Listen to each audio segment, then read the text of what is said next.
All right, ladies and gentlemen, today's screencast is going to focus on turning points in the Civil War.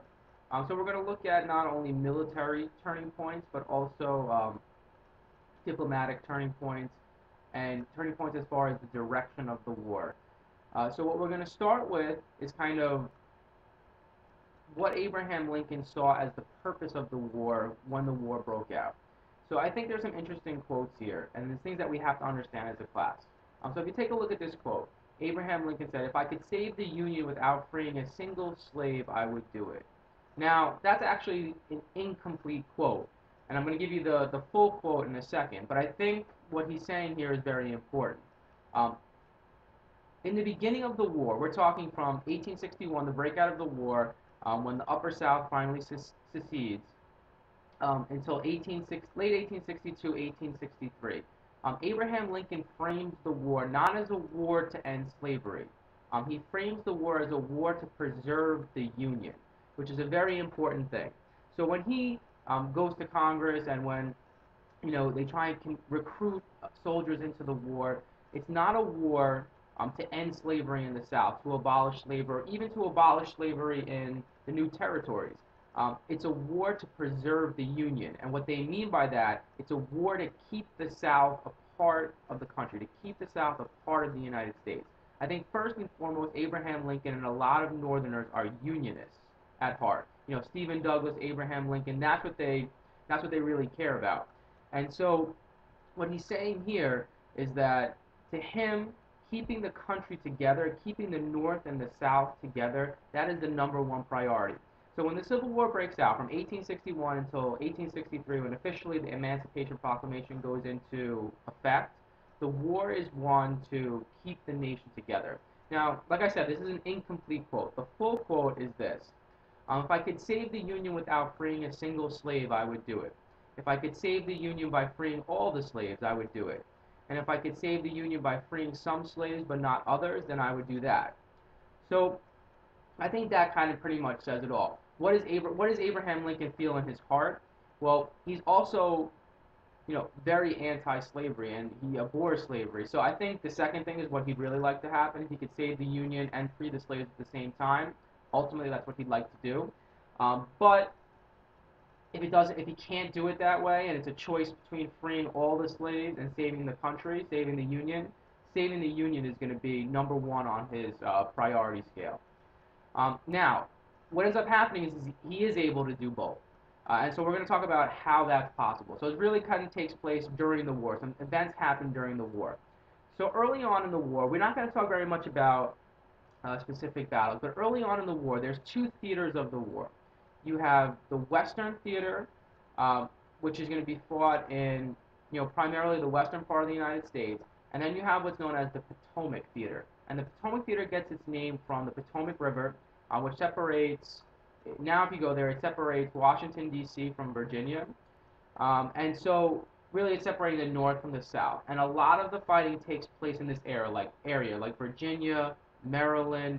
Um, that whole area is kind of a centerpiece of the war. Now you have the two capitals there. You have Washington D.C., which is the capital of the United States of the Union, and you have Richmond, which is the capital of the Confederacy.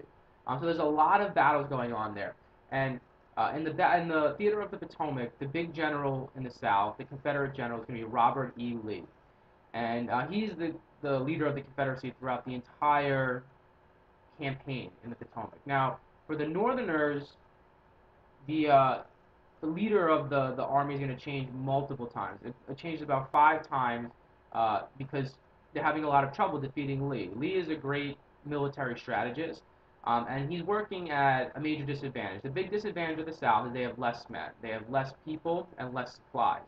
And so uh, he kind of has to work against that to try and defeat the North and defeat the Union.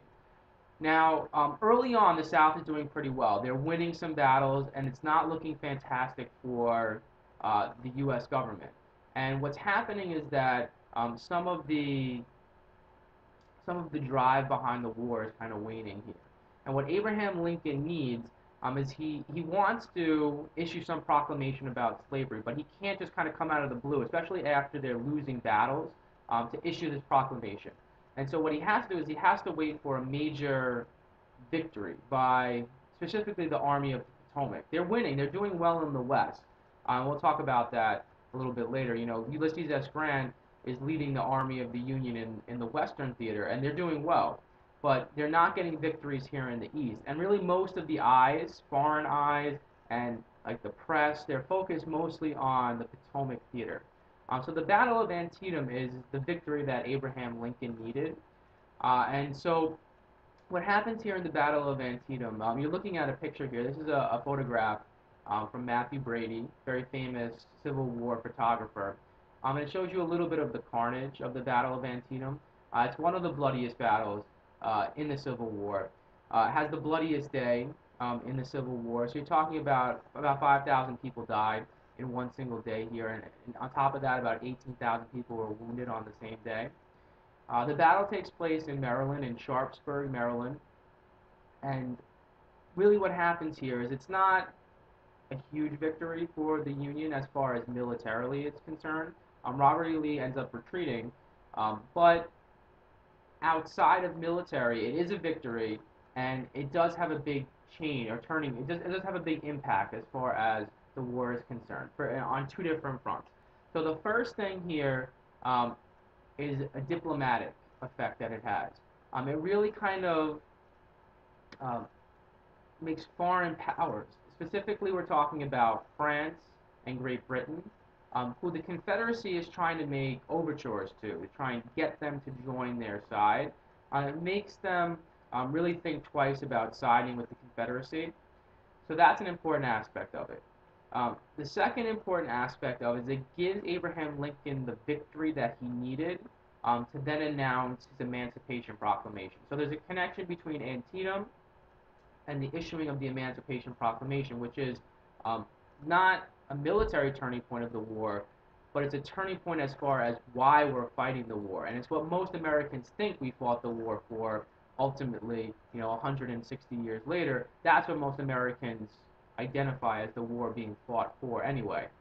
Um, so shortly after the Battle of Antietam, Abraham Lincoln is going to make an announcement in September of 1862 that he's going to issue the Emancipation Proclamation. And that's going to come into effect January 1st, 1863. Now, the Emancipation Proclamation, we're not going to go deep into the details of the Emancipation Proclamation here, because we're going to have a separate screencast just about the Emancipation Proclamation and all the reasons for why Lincoln issued it and the major effects that it has. But I just want to give you the basics of it because it is a major turning point within the war. So when you look at the Emancipation Proclamation, exactly what it was is it frees slaves in the Confederacy. Uh, any state that was in rebellion, I think those are the exact terms that they use. The states that are in rebellion, it's going to grant the freedom to slaves in those states. Now, let's think about that for a second. First, how is Abraham Lincoln able to do that? How is he able to free the slaves in the Confederacy? Well, since they're have technically seceded from the Union, or in their eyes seceded from the Union, it extends and gives more power to the president as far as being commander in chief of those areas in the South to be able to issue something like this. Under ordinary circumstances, something like this, ending slavery or making a law to end slavery, would have to come from Congress. And ultimately it will. Congress will reinforce it with the 13th Amendment that they're going to pass later on during the Civil War in 1865 to officially abolish slavery in the country. But what this does is it kind of puts a legal front onto the abolition of slavery. Now, the effect that this has has a lot of effects, and we're not going to really touch on them too much here. But the one that we are going to talk about is it changes why the war is being fought, and Abraham Lincoln understands that, and he understands the impact that that's going to have. So when he does this, and when he says that the slaves are going to be freed in the South, and not the whole South, but the Confederacy, what that does is it makes the war a war about ending slavery. So it shifts it. Not only is it a war about preserving the Union and keeping North and South together, now it's a war about getting rid of this institution of slavery, which we really focused on as being the major cause of the Civil War in general. Okay, so I think it's important just to touch on one criticism of the Emancipation Proclamation. So this is what some people would say about it. You know, where Lincoln could free the slaves, he did not, and where Lincoln did free the slaves, he could not. Now, what do they mean by that? Well, what they mean is that when Lincoln frees the slaves in the Confederacy is not controlled by the Union at this point. So it's kind of, in some ways, you could look at it and say, well, it's a hollow uh, proclamation because it doesn't actually give them their freedom. What's going to have to actually give them their freedom, either one, they're going to have to run away, knowing that they can get safety behind the Union lines now, or two, the Union Army is going to have to come in there and conquer it and physically free the slaves in the South. So that's the element of where he did free the slaves, he could not. Because ultimately, it's going to take something else to actually free the slaves from the Confederacy. The first part is a little bit of an inaccuracy. So where Lincoln could free the slaves, he did not. So what they're talking about here is that, remember, there are border states that stay in the Union. So there are slave-holding states that stay within the country. So it's not slave states versus free states. It's more complex than that, and we talked about that in class. Now, Lincoln really doesn't have the authority to free the slaves in the border states. That was something that they're in the Union still, so that's something that Congress would have to do to free the slaves in the border states. Um, but I think the point of the idea and the point of the quote is that the Emancipation Proclamation is going to take a little bit more to have a real effect on people. So we'll touch on the other aspects of it, like I said, in a separate screencast. Now, the last uh, major turning point of the war is going to be the Battle of Gettysburg.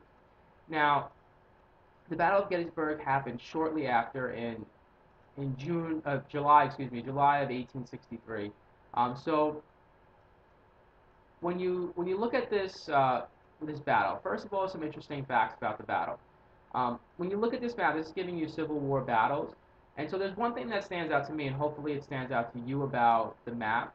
All the different colors are giving you different years that the battles are fought, but um, one thing that I think is important to understand is that look at where the battles are fought.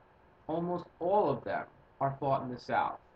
Um, very, very few battles are fought in the North, but Gettysburg happens to be a battle that is fought in the North. So at this point, in 1863, the Army of the Potomac, the Confederate Army of the Potomac, is gaining some steam, and they're actually now invading Northern Territory. Um, and so they're in Pennsylvania. So Gettysburg is in Pennsylvania. Now, the culmination or the most famous part of the battle is something known as Pickett's Charge, which is where the Confederacy is going to charge at the Union lines on a place called Cemetery Ridge. So this is the most famous part of the battle. And when the Union is able to kind of stop this charge and push the Confederacy back, it ultimately kind of is the turning point of the battle. Now, why is this such an important battle? So when you look at the significance of it, after they kind of push Lee's army back into Confederate territory, they never again re-enter into Northern territory and try and invade it. It becomes a war of pushing Lee and pushing the Confederacy back. And after this battle, the North is going to gain some steam, not only in the West but also in the Potomac, in being able to push back Robert E. Lee and push back his Potomac Confederate Army until eventually they're able to win the Civil War. So it becomes this is much more of a military turning point, but it also is good for morale, definitely in the North, and kind of to get people to be reinvigorated with the war. Because remember, the war is a long time. It's 4 years long, um, and so after a while, people get war weary of the battles and the fighting and the bloodshed. Now, one of the things that I find interesting about the battle is the dates that it's fought, July 1st to July 3rd. And so ultimately they win the victory on July 4th of of 1863. So the irony there, I think, kind of just an interesting fact, huge celebrations there on July 4th, 1863. All right, so we're gonna stop there for now. More screencasts.